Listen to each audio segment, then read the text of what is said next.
Okay, I wanted to do a video about the filibuster that Rand Paul did the other day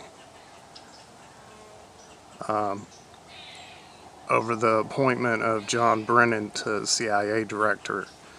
The entire point of the filibuster was to call into question the president's ability to use drones on American soil. Okay, so here's why I'm in favor of the filibuster that Rand Paul did the other night. I feel that we need specific guidelines set into written law describing exactly when the president can and cannot use drones, most especially on U.S. citizens on U.S. soil. Now, Rand Paul's filibuster pissed off a ton of liberals.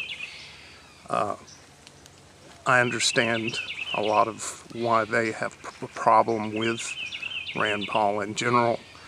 As far as social issues go, I tend to have some problems with a lot of his outlook, considering that if it was up to him, I wouldn't have health care and I'd be dead right now. So that I'm not biased in his favor on this. If anything, I should be biased against him, just as I'm biased against Paul Ryan, anybody else that wants to take health care away from people like me. But I was really proud of what he did, because we do need these laws in place that state specifically what can be done with drones. A lot of liberals were trying to say, well, Obama said he wouldn't do it, so isn't that good enough for you? Why do you have to be a nitpicker? You know, why are you causing all this horrible distraction and trying to, get on your soapbox and bitch about Obama? But the point is, and liberals should know this better than anybody, Obama's word does not carry very well. You may remember at one time Obama promised to not renew the Bush tax cuts. Well, he promised that twice, and then he went ahead and did it anyway. Then he promised it a third time, and then went ahead and halfway didn't extend them. He also promised to close Guantanamo Bay, but Republicans are just as much to blame for that as he was. So it's doesn't really apply. He also promised not to allow rendition and torture anymore, but we still have people who managed to find their way out to secret camps in Saudi Arabia to get interrogated by people other than us, but under the supervision of CIA agents before they get brought to Guantanamo Bay. So, we've still got that. He also, very recently during the election, promised to not gut Social Security or Medicare. But as we saw this week, when the sequester came around, in the last few hours before it kicked in, he was on the phone with various House Republicans trying to work out a deal saying that Social Security and Medicare were back on the table. And even now, several days later, he's still actively negotiating, trying to put Social Security and Medicare back on the table. Now, this isn't completely his fault. Republicans are the ones who want to slash it to begin with. But this is another example of him going back on his word. We also have, he promised to restore the Constitution and take out the parts of the Patriot Act that infringed upon it. But when it came down to it, he really didn't do much of anything. He sold the idea as if he was going to repeal the Patriot Act for the most part, get rid of warrantless wiretapping, all this. Well, as we can see now, we're under more of a surveillance state than we were under Bush. And the Patriot Act is just going just as strong as it was before.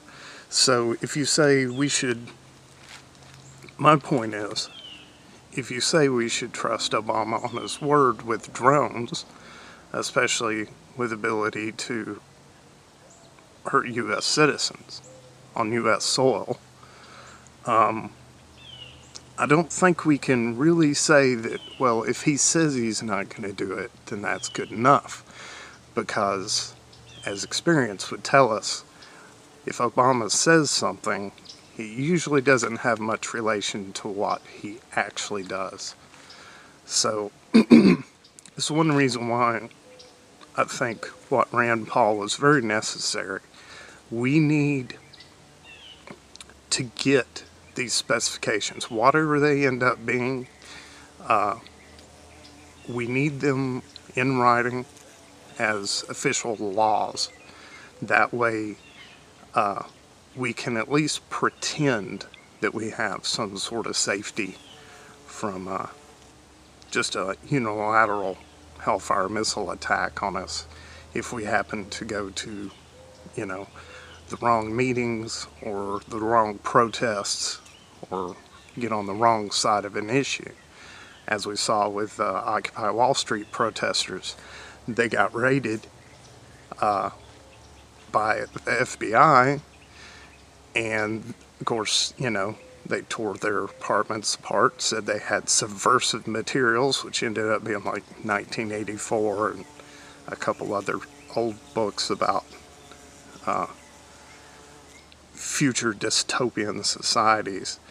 Now, if those books will qualify you as a subversive or possibly a terrorist, then, that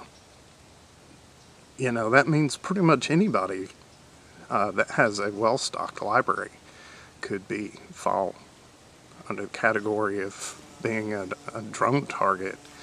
So, and another thing that I really liked about the filibuster was whether people like Rand Paul or not, they tuned in to see what was going on, see what the spectacle was.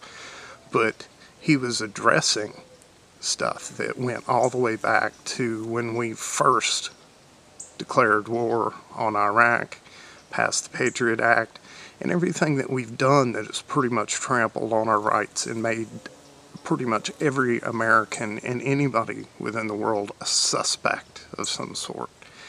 And I think that's something that, of course, the mainstream media hasn't been addressing at all. So it kind of circumvented the iron wall that has been put up by cable news and antenna news, and got people a little bit more informed than they may have been otherwise. So, in closing, I would just like to say that I understand that this filibuster was not necessarily done completely for the right reasons. There was a lot of grandstanding. It took someone like Rand Paul to actually do it. But quickly, the rest of the Republican Party started cashing in on it. They mixed in a lot of the usual anti-big spending propaganda and all that, which is totally hypocritical considering Romney wanted to increase military spending by $2 trillion, and yet they say that they're fiscal conservatives. So, all that was total bullshit. But I think overall, it brought some awareness that really needed to be sparked within the populace, and it did make a change. Now, the bad thing with this is, of course, I've been telling diehard Democrats for months that, they really need to start questioning drone policy in this Permawar effort that Obama's been pushing. But, of course, they're, oh, you're an emo progressive. You need to shut up and go away. Don't question the president. And I'm like, look, we have to get on the right side of history here. But, people like me have been browbeaten, from all angles, from Republicans and especially from Democrats, diehard Democrats. Well, they had their chance to question Obama on this, and they didn't. So here comes Rand Paul and the Republicans coming in and basically saying that they're totally against drones and against, all these outrageous things that have been done when we invaded Iraq and all this stuff. So suddenly they can paint themselves up as being anti-war. Now, Rand Paul, for the most part, is anti-war. Except for here recently he went to Israel and pledged undying allegiance if they decided they wanted to invade Iran or thought Iran was a threat to them. So that kind of shines bad on his anti-war stance. But as we know, truth doesn't really matter as much as spin when it comes to political stuff in America. So with this, the Republicans, after all of the horrible things they've said over this last year during the election, gained a lot of ground, and the Democrats lost a lot of ground, simply because Democrats refused to question the president over policies that are outright wrong.